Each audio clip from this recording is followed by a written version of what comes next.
Okay, kids, it's been a hot minute since I've been on here, and I've been really busy with work. I'm still really busy with work. I've since partnered up with Frank Russamano at Zolo.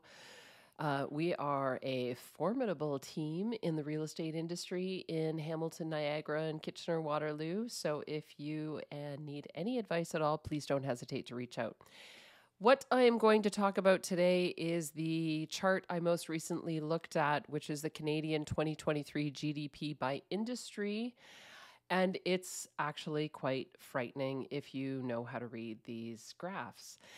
Basically, when you look at the GDP, which is gross domestic product of a country, it tells you the health, economic health of a country and what is contributing to its economy.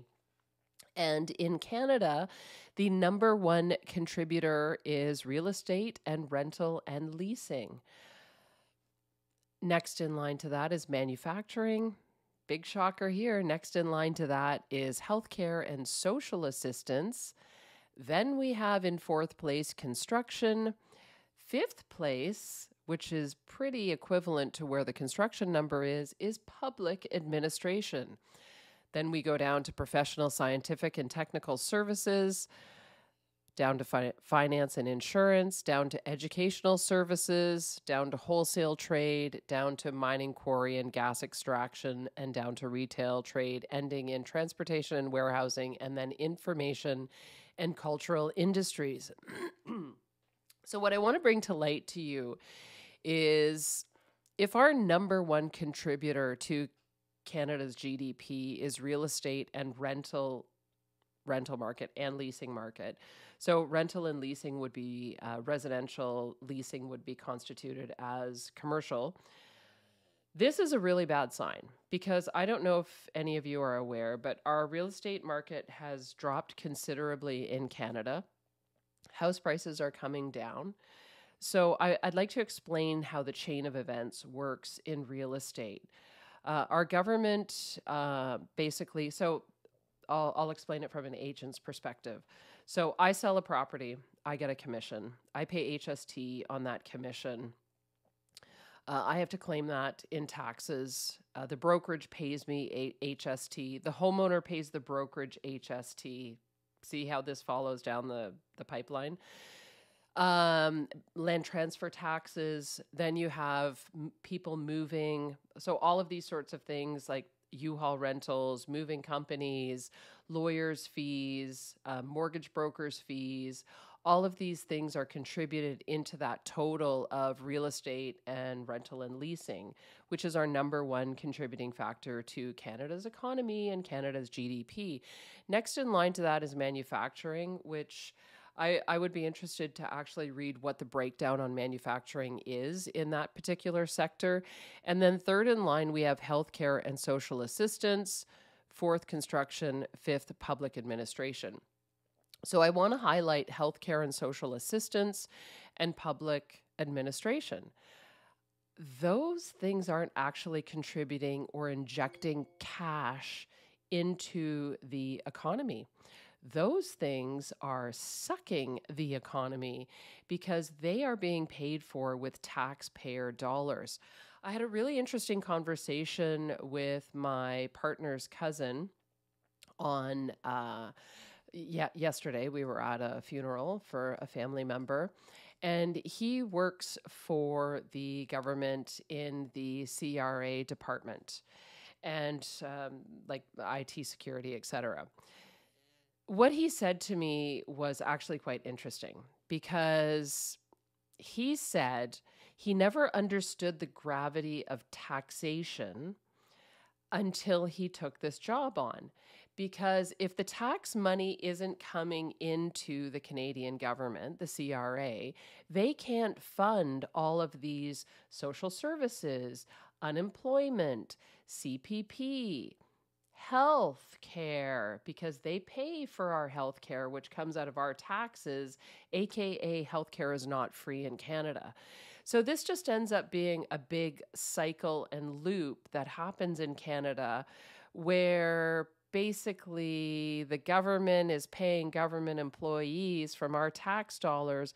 So they're actually not contributing to the economy. What contributes to the economy are businesses like construction, where they're actually buying materials. They're not costing the government any money. They're not getting any special funding. They are literally just contributing to the tax pool.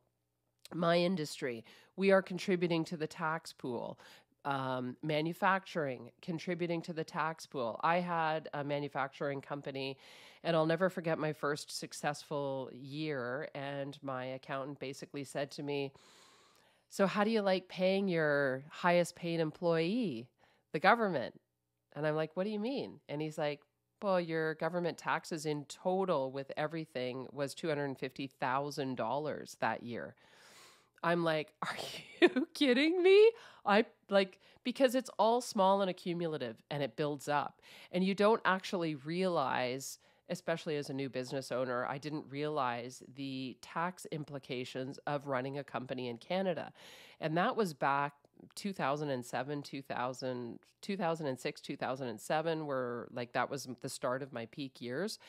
And I'm like, wow, if I could have actually injected that money back into my company, paid my employees better, not that we were paying them poorly because we weren't, but given them benefits earlier, given them all these like extra days off. We were very generous with our employees. We ended up giving them almost 4 weeks paid holidays a year on top of all the stat holidays.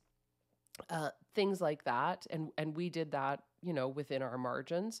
If I could have done that, how much more productive would that have been as opposed to paying RevCan and then paying all of these woke policies that have implemented? So I just want to bring to your attention that we need to contribute more from an economic standpoint into our society if we want a healthier economy. And that does not constitute healthcare and social assistance being in the top 3 contributors to our GDP or public administration. I mean, I live in the city of Hamilton right now, and it is a debacle of incompetence is basically all I can say. It's unbelievable. We were just in Nashville last weekend, and basically I went into that city, had no expectation whatsoever. And it's what Hamilton should be, basically. We're on the water. We have all of these amazing people in the community that contribute to the community from an arts perspective. We have a food environment here. We have a very supportive group of people that believe in the city, and we have the leaders of our city just obliterating it with incompetence. I look at Kitchener-Waterloo, for example, and they are, as I've always said, a developmentally progressive city. They do things with a bottom line in mind, bottom line always meaning the citizens of the cities. They do things to progress the city along. They do things to keep building the tax pool, which they need to support with all the funding.